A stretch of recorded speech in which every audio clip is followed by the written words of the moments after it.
A Fairmont nonprofit that helps seniors is reaching out for volunteers to help with transportation services after the loss of MN Paratransit in Truman. The CREST program helps care recipients in Martin County get to medical appointments in Fairmont or in larger communities like Mankato, Rochester, and Sioux Falls. Over the last year, the nonprofit says demand for the program's doubled from 40 calls a month to 80, which can be a lot to handle for the 60 volunteers who have different levels of availability.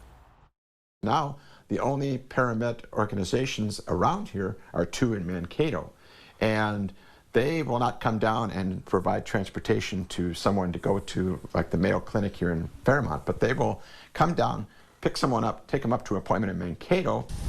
Volunteers do use their own cars to drive care recipients, but the company says all gas can be expensed. Interested volunteers can sign up by calling the service at 507-235-3833, or you can email crest@crestvolunteers.org.